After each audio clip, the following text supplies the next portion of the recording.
नमः प्रणवार्थाय शुद्धज्ञानैकमूर्तये निर्मलाय प्रशान्ताय दक्षिणामूर्तये नमः। विश्वं दर्पणदृश्यमाननगरी तुल्यं निजान्तर्गतं पश्यन्नात्मनि मायया बहिरिवोद्भूतं यथा निद्रया यः साक्षात् कुरुते प्रबोधसमये स्वात्मानमेवाद्वयम् तस्मै श्रीगुरुमूर्तये नमः इदं श्रीदक्षिणामूर्तये। So friends, Vande Mataram. आज बड़ा ही पवित्र अवसर है। इसको मोक्षदा एकादशी बोलते हैं और एक बात स्मरण कराना बड़ा आवश्यक है कि ये जो मार्गशीर्ष शुक्ल पक्ष की एकादशी, जिसे मोक्षदा एकादशी बोलते हैं, ये आज ही के दिन कुरुक्षेत्र में, आज से लगभग 5150 साल पहले, कुरुक्षेत्र में, जो हरियाणा में पड़ता है, भगवान श्री कृष्ण ने अर्जुन को गीता का उपदेश किया था। ये उपदेश अर्जुन को किया था, ये तो एक बात है, लेकिन वास्तविकता ये है कि अर्जुन के व्यास से उन्होंने समूची मानवता को अपना संदेश दिया था। और जब समूची मानवता को संदेश दिया था तो ये संदेश जो है सार्वकालिक और सार्वभौमिक है। ये कहना कि भगवान श्री कृष्ण ने 5150 साल पहले हरियाणा के कुरुक्षेत्र के मैदान में अर्जुन को गीता का उपदेश दिया था, ऐतिहासिक दृष्टि से, भौगोलिक दृष्टि से या अन्य दृष्टियों से सत्य हो सकता है, लेकिन आध्यात्मिक दृष्टि से जब हम बात करेंगे तो यह एक सार्वकालिक संदेश है और सार्वजनीन है, सभी के लिए है। और ऐसा नहीं कि एक बार उपदेश दे के समाप्त कर दिया, अब वो कथा खत्म हो गई। ये अकथ कहानी है और इसका न आदि है न अंत है। ये हर युग में ऐसा होता आया है, आगे भी होता रहेगा। कभी कृष्ण की जगह कोई और हो जाएगा और अर्जुन की जगह कोई और हो जाएगा। कभी राम हो जाएंगे, कभी कृष्ण हो जाएंगे, कभी परशुराम हो जाएंगे, कभी कल्की हो जाएंगे, कभी वाराह हो जाएंगे। अलग अलग युग में अलग अलग तरह का जो है वो, ये इस तरह की चीजें चलती रहती हैं। ये जो भगवान श्री कृष्ण ने अर्जुन को गीता का उपदेश दिया है, इसको एक ऐतिहासिक तथ्य या भौगोलिक तथ्य को रूप में देखना उतना महत्वपूर्ण नहीं है जितना ये महत्वपूर्ण है कि क्या उपदेश किया था। यहाँ इस बात का भी महत्व नहीं है कि किसने उपदेश दिया था, किसको दिया था, बल्कि जो महत्वपूर्ण बात है वो ये है कि उपदेश क्या दिया था, तत्कालीन परिस्थितियां क्या थीं।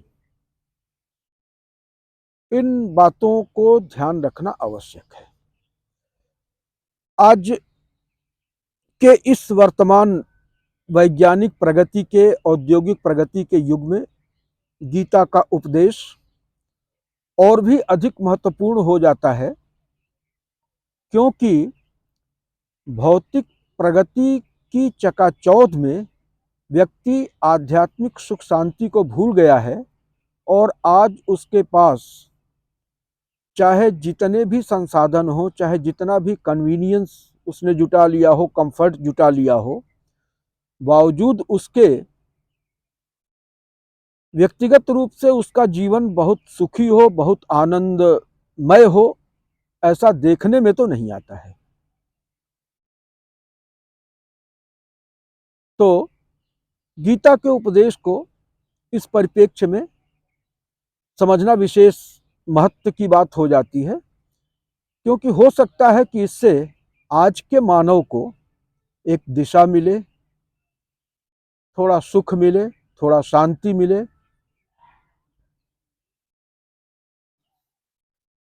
तो इस बैकड्रॉप में अगर देखा जाए तो गीता के उपदेश आज और भी प्रासंगिक हो जाते हैं। कुछ ऐसा विचार बन रहा है कि इस गीता जयंती के पावन अवसर से क्यों न गीता जी पर ही एक सीरीज जो है वो चलाई जाए, जिससे कि हमें भी एक बार अवसर मिलेगा कि दोबारा से गीता जी से जुड़ सकें, और आप सारे लोगों को भी संभव है कि कुछ इससे आनंद की प्राप्ति होगी। तो गीता जी के महात्म के बारे में एक चीज बताई गई कि सर्वोपनिषदो गावो दोग्धा गोपालनंदनः पार्थो वत्सः सुधीर भोक्ता दुग्धम गीतामृतम महत्। तो ये सभी उपनिषदों का जो सार तत्व है,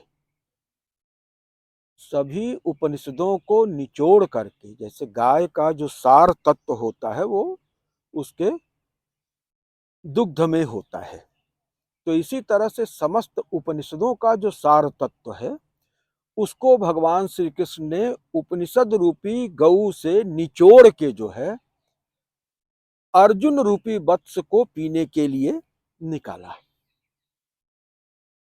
तो प्रस्थानत्रयी में भी इसीलिए गीता जी को बड़ा महत्वपूर्ण स्थान दिया गया है।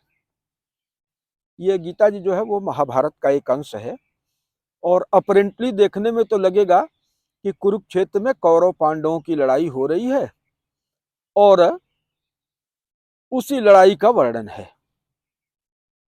महाभारत जिसका ये अंश है, महाभारत को भी इसी अर्थ में लोग जानते हैं कि पूरा पूरा कौरव पांडव के बीच जो युद्ध हुआ था उसी का पूरा विस्तार से वर्णन इसमें किया गया है। लेकिन वास्तव में अगर अवलोकन किया जाए तो ये बात नहीं है। ये धर्म को प्रतिष्ठित करने का कार्य किया गया है। महाभारत को भी जो है वो एक बहुत बड़ा धर्म ग्रंथ इसीलिए मानते हैं कि इसमें धर्म की स्थापना की गई है, और इसकी सेंट्रल आइडिया जो है वो धर्म है। धर्म के इर्द गिर्द ही, धर्म की धुरी के इर्द गिर्द ही पूरी पटकथा घूमती है। तो धर्म की परिभाषा भी महाभारत में की गई, बहुत सुंदर, बहुत संक्षिप्त परिभाषा है, और बहुत जन जन में ये प्रचलित है कि धारणा धर्म इत्याहु धर्मो धारयते प्रजा यस्यात् धारण संयुक्तः स धर्मः इत्युदाहृतः। यस्यात् धारण संयुक्तः, जो जिसके अंदर धारण करने की क्षमता हो, माने ये प्रजा को भी धारण करता है, ये सृष्टि को धारण करता है, राज्य को धारण करता है। ये धारण करने की विशेषता के कारण ही इसको धर्म कहा गया है। तो यस्यात् धारण संयुक्तः स धर्मः इत्युदाहृतः। तो धारणात् धर्म इत्याहु धर्मो धारयते प्रजा।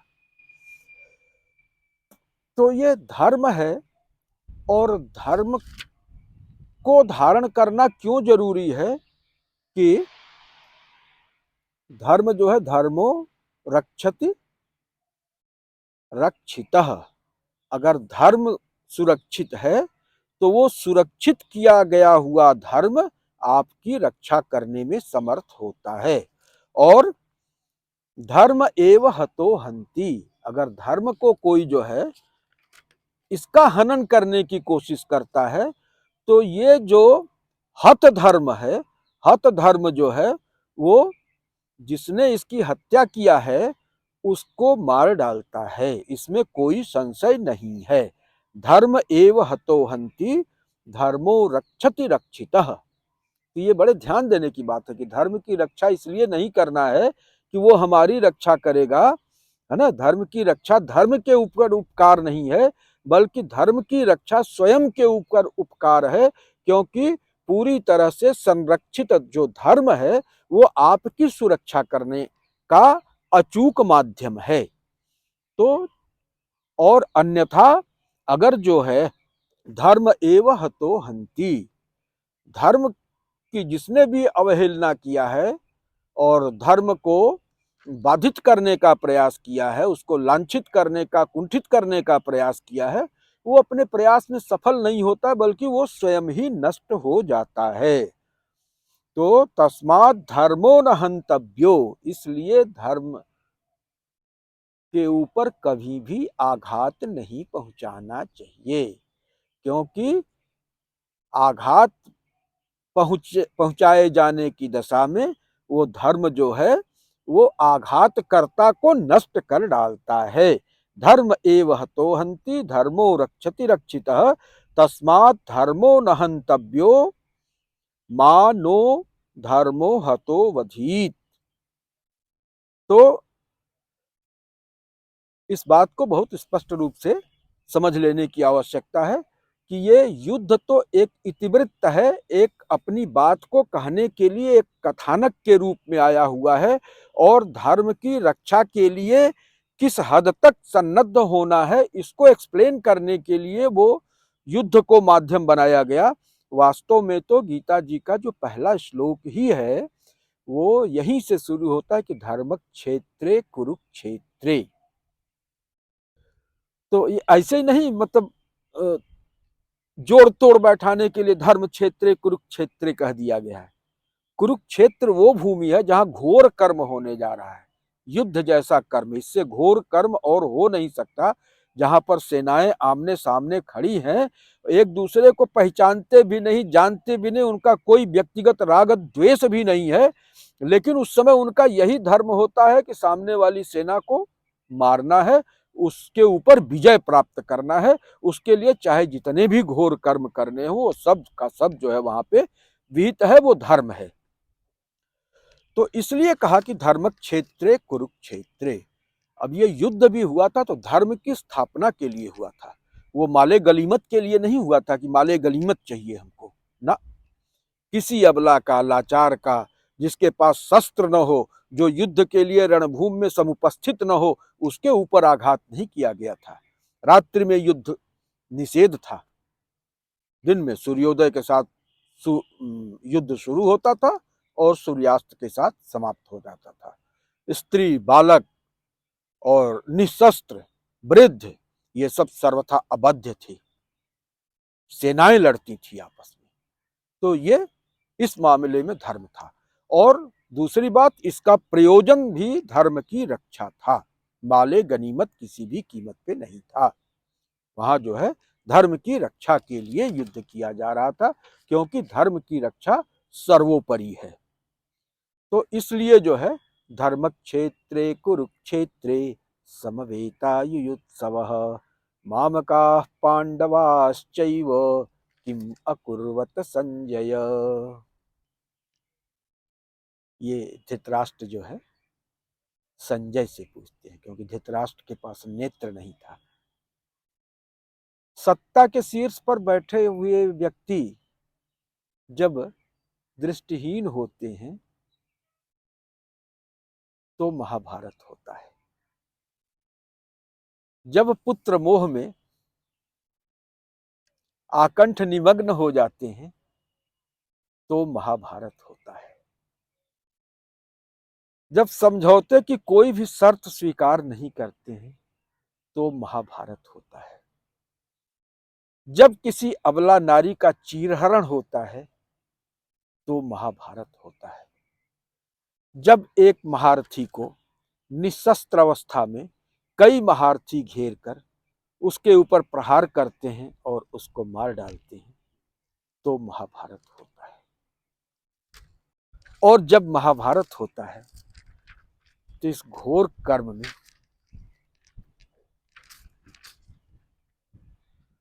योद्धाओं के मन में तमाम तरह के भाव उदित होते हैं। तो जहां एक तरफ जो है धृतराष्ट्र जो है वो संजय से पूछ रहे हैं कि भाई युद्ध भूमि में क्या चल रहा है, तो धृतराष्ट्र के पास ये एक विशेष सामर्थ्य वरदान स्वरूप प्राप्त थी कि वो महाभारत युद्ध के दरमियान धृतराष्ट्र के पास बैठे होते हुए भी समग्र समरांगण को हस्तामलकवत देख सकते थे और उसकी लाइव कमेंट्री दे सकते थे। तो संजय ने बताया कि महाराज दोनों तरफ की सेनाएं जो है वो आमने सामने खड़ी हैं और कुछ इनकी सेनाओं का परिचय देते हैं, कुछ उनकी सेनाओं का परिचय देते हैं, और फिर उसके बाद वो जानना चाहते हैं कि दुर्योधन क्या कर रहे हैं। तो उन्होंने कहा कि दुर्योधन भी जो है वो अपनी सेना के मध्य में खड़े होकर अपनी सेना का निरीक्षण कर रहे हैं और आज के युद्ध के सेनापति जो है पितामह भीष्म है। और दुर्योधन ने ये बताया कि भीष्म एवाभिरक्षन्तु भवन्तः सर्व एव ही। दो बातें बड़ी महत्वपूर्ण हैं।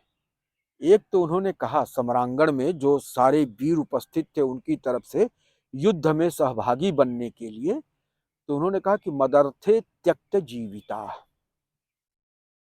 ये इतने सारे योद्धा पृथ्वी के भूमंडल के, ये यहाँ युद्ध भूमि में हमारी तरफ से युद्ध करने के लिए उपस्थित हैं और मेरे हित में, मेरे पक्ष में ये अपने प्राणों की बाजी लगाने के लिए तत्पर हैं।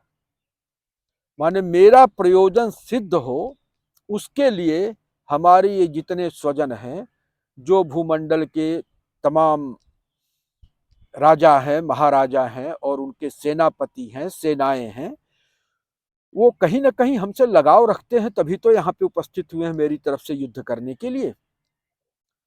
और ये लोग इस बात के लिए कटिबद्ध हैं, कृत संकल्प हैं कि आपके लिए हम अपने प्राणों की बाजी लगा देंगे, अपने जान निछावर कर देंगे। तो एक बात तो ये हो गई। और दूसरी बात ये कहते हैं कि चूंकि भीष्म पितामह हमारे कुल के सबसे वयोवृद्ध हैं और सेनापति हैं और सेनापति के अभाव में युद्ध संभव नहीं है, इसलिए अपने महारथियों को ये भी आज्ञा करते हैं कि आप सारे लोग मिलकर के सर्वप्रथम पितामह भीष्म की सुरक्षा सुनिश्चित करेंगे।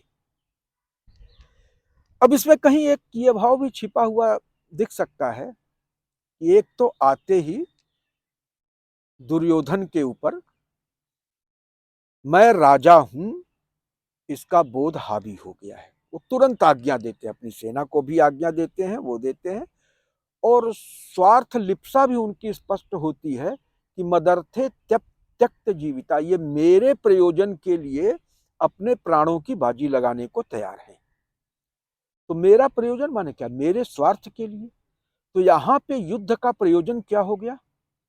मदर्थे, मेरे स्वार्थ के लिए, मेरे हित के लिए, मेरे प्रयोजन के लिए ये लोग युद्ध भूमि में उपस्थित है अपने प्राण की बाजी लगाकर। तो यहां पे युद्ध का प्रयोजन क्या हो गया? युद्ध का प्रयोजन हो गया अपने स्वार्थ की सिद्धि। और दूसरी बात यह है कि भीष्म की रक्षा सब लोग करें, तो कहीं इसमें यह भी ध्वनित होता है कि उनको लगता है कि भीष्म जो है चाहे अवस्था के कारण या पांडवों के प्रति मोह के कारण रक्षणीय हो गए, उनकी सुरक्षा करनी पड़ेगी, अन्यथा कोई अनर्थ हो सकता है। तो एक भीष्म पितामह की सामर्थ्य में कहीं न कहीं थोड़ा सा संदेह का भी भाव इसमें उदित होता है। तो ये तो दुर्योधन की स्थिति है, जो कि संजय ने धृतराष्ट्र को बताया। अच्छा, दुर्योधन व्यक्ति के रूप में महाभारत का एक पात्र है, लेकिन एक प्रवृत्ति भी है, एक चरित्र भी है, और वो चरित्र जो है प्रवृत्ति के रूप में बहुतायत में सबके बीच में थोड़ा बहुत वर्तमान रहता है।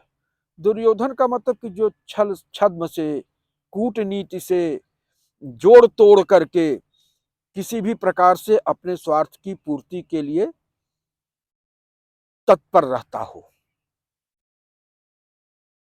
तो ये दुर्योधन है। तो ये दुर्योधन का चरित्र देखिए यहीं पे आ गया कि मदर्थे त्यक्त जीविता और भीष्म एवाभिरक्षन्तु।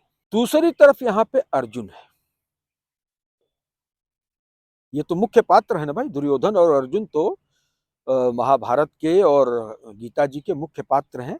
तो अर्जुन, अर्जुन शब्द जो है वो रिजु से निकलता है। रिजु माने सरल सीधा, जो रिजु हो माने एक सीधी लाइन पे चलता हो, धर्म ने जो रेखा खींच दी है उस पे चलता हो, अपने कर्तव्य पथ पे हमेशा धर्म के साथ वो अग्रसर होता है, और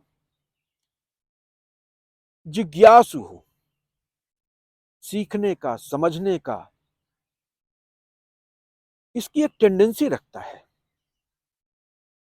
ऐसा नहीं कि उसके अंदर फिक्सिटी है, वो ओपन माइंडेड है, वो ओपन टू न्यू रियलिटीज,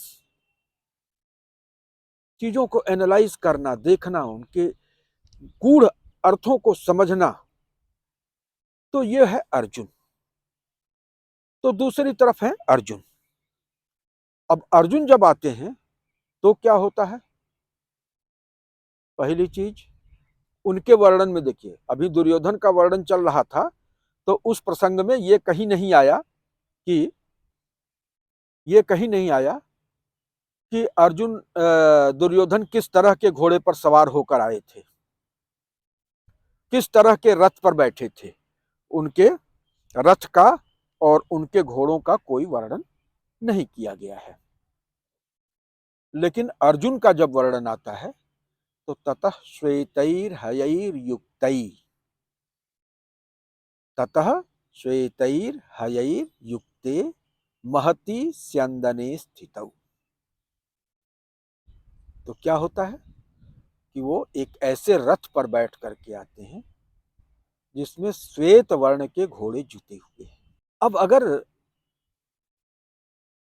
महाभारतकार ने ये चीज लिखा तो ये अनायास नहीं लिख दिया।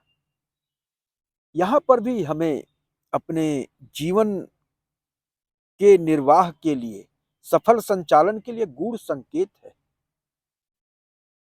कि युद्ध भूमि में आए हो, इस संसार सागर में जब तुम अवतरित हुए हो तो इसको पार करने के लिए तुमको एक वाहन की आवश्यकता होगी, एक रथ की आवश्यकता होगी।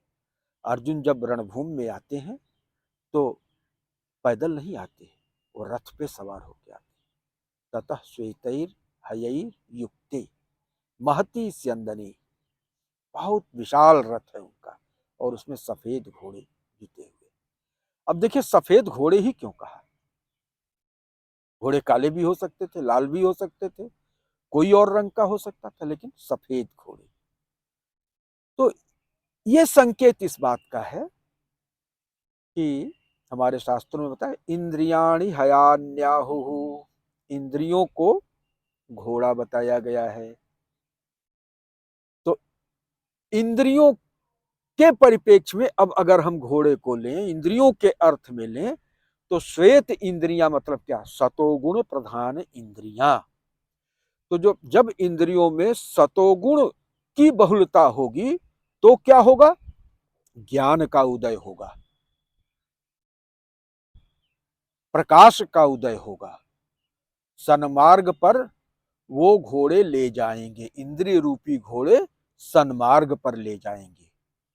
यही अगर कहीं काले रंग के होंगे या लाल रंग के होंगे, रजोगुणी प्रवृत्ति होगी या तमोगुणी प्रवृत्ति होगी, तो तदनुकूल मार्ग का अनुसरण करेंगे। तो इसलिए बताया कि ततः श्वेतैर हयैर युक्तैः, युक्ते महति स्यंदने स्थितौ। तो ये गीता जी का देखिए कितना सटल मैसेज है कि पहली चीज अपने इंद्रियों को सतोगुण प्रधान बनाना चाहिए, क्योंकि इंद्रियां ही घोड़े हैं, वो खींच के ले जाते। इंद्रियाणि प्रमाथीनी हरन्ति प्रसभम मनः। तो ये मन को खींच के लेती जाती, मन उसमें सारथी के रूप में बैठा हुआ है। तो घोड़े अगर अनुशासित नहीं है तो उसको, जीवात्मा को कहीं और खींच के लेते जाएंगे। तो इसलिए उसको जो है सतोगुण प्रधान होना जरूरी है। इसीलिए पतंजलि योग सूत्र में पहले आसन प्राणायाम नहीं बल्कि यम और नियम कहा गया। यम और नियम क्यों कहा गया? इंद्रियों को और शरीर को अनुशासित करने के लिए, कि पहले इंद्रियों को अनुशासित करो, फिर शरीर को अनुशासित करो, फिर प्राणों को अनुशासित करो, फिर मन को अनुशासित करो, फिर बुद्धि का परिष्कार करो। तो ये क्रम है। तो पहली चीज श्वेतैर हयैर युक्ते, इसमें जुते हुए हैं घोड़े सफेद रंग के। तो अब देखिए ये सटिल मैसेजिंग होती, तथा श्वेतैर हयैर युक्ते। अब महति स्यंदने स्थित, विशाल रथ में बैठे हुए। अब रथ में भी ध्यान देने की बात है कि रथ में रथी के रूप में अर्जुन है और सारथी के रूप में स्वयं भगवान श्री कृष्ण है। अच्युत अनंत गोविंद उसमें बैठे हुए हैं सारथी बन के। तो ये शरीर जो है वो रथ है, इसमें जीवात्मा बैठी हुई है, वो रथी है। और वो जीवात्मा ईश्वर का अंश है, परमेश्वर का अंश है। वो परमेश्वर को अगर जीवात्मा ने अपने रथ का सारथी बना दिया कि हम भाई युद्ध भूमि में जा रहे हैं, अकेले नहीं जाएंगे, है ना, भगवान जी आप भी आओ मेरे साथ, क्योंकि मैं आपका अंश हूं, मेरा आपके ऊपर अधिकार है, आप भी आओ, रथ की बागडोर संभालो और रथ मेरा हाको, विजय पथ पर ले चलो। तो ये जो ईश्वर अंश जीव अविनाशी है, ममैवांशो जीव लोके जीव भूत सनातन, तो बताया कि उसमें सारथी के रूप में भगवान श्री कृष्ण है। अब भगवान श्री कृष्ण कहीं दूर नहीं है, क्योंकि बताया ना कि ईश्वर अंश है, तो अंश और अंशी अलग नहीं हो सकते ना। अंश के ही, अंशी के ही एक भाग को अंश कहते हैं ना, तो कहाँ अलग है? मैंपन से जितने अंश को हमने पकड़ लिया उसको हमने अपना समझ लिया। इस मैंपन को अगर हमने खोल दिया तो अंशी बन गए। तो परमात्मा तो हमेशा साथ में है, बस डोरी सौंप के तो देख एक बार, उदासी मन काहे को करे। तो वो आप उसके अंशभूत हो, और अंश जो है अंशी के अंदर ही रहता है, अंश जो है अंशी के बाहर नहीं होता है, उसी का एक पार्ट है ना, उसी का एक खंड है, टुकड़ा है, तो अंशी के अंदर ही तो है। तो अर्जुन ने क्या किया था? अर्जुन ने जब भगवान श्री कृष्ण के यहाँ वो मदद मांगने के लिए गए, तो भगवान श्री कृष्ण ने बताया कि देखो भाई, तुम दोनों लोग हमारे हो, कौरव भी हमारे हैं, पांडव भी हमारे हैं, दोनों तरफ से हमको निमंत्रण आया है, तो अब आप लोग तय कर लो। हमने ऐसा किया है कि एक तरफ हमने अपनी पूरी अक्षौहिणी सेना कर दिया है और एक तरफ मैं हूं। अब इसमें से जो चाहे चूज कर लो, जो चाहे दुर्योधन चूज कर ले, जो चाहे तुम चूज कर लो। एक तरफ सेना रहेगी, एक तरफ मैं रहेगा। दुर्योधन ने सोचा कि इस अकेले इंसान को लेके क्या करेंगे, तो तुरंत अपना बोला कि ना ना ना ना, हमको तो सेना चाहिए, आप अपनी सेना हमें दे दीजिए। भगवान कृष्ण ने कहा एवं मस्तु। अर्जुन हाथ जोड़ के खड़े हुए, कहे प्रभु हमें तो आप ही चाहिए, हमें सेना नहीं चाहिए, हमारे साथ आप चलो। तो दुर्योधन ने जो है सेना का चयन किया और अर्जुन ने भगवान श्री कृष्ण का चयन किया। तो उन्होंने बागडोर अपने रथ की सौंप दिया कि अब आप आओ, रथ संभालो। तब फिर यत्र योगेश्वर कृष्ण, यत्र पार्थो धनुर्धरः तत्र श्री विजयो भूतिर ध्रुवान इति मतिर मम। तो सुनिश्चित हो गया उसी समय कि इस महाभारत में जीत तो पांडवों की ही होगी, क्योंकि उन्होंने भगवान श्री कृष्ण को, साक्षात नारायण को अपना सारथी बनाया है। नर और नारायण अलग नहीं है।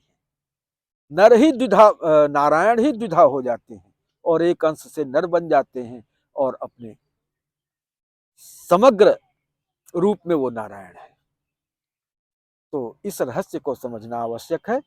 मैं समझता हूं कि वीडियो लंबा हो रहा है और अब गीता जी पर एक सीरीज चलेगी विधिवत आज से। आज मोक्षदा एकादशी, श्री गीता जी की जयंती के शुभ अवसर पर, तो आज मैं अपनी वाणी को यहीं पे विराम देता हूं और फिर इस चर्चा को हम लोग आनंद के साथ धीरे धीरे इसी तरह से माँ भागीरथी के तट पर संत रविदास के सानिध्य में हम लोग आगे बढ़ाते रहेंगे। और आज इन्हीं शब्दों के साथ मैं अपनी वाणी को विराम देता हूँ। ओम पूर्णमदः पूर्णमिदं पूर्णात् पूर्णमुदच्यते पूर्णस्य पूर्णमादाय पूर्णमेवावशिष्यते। ओम शांति शांति शांति। ओम नमः श्री गुरुवे शिवाय। ओम नमः श्री परदेवताय।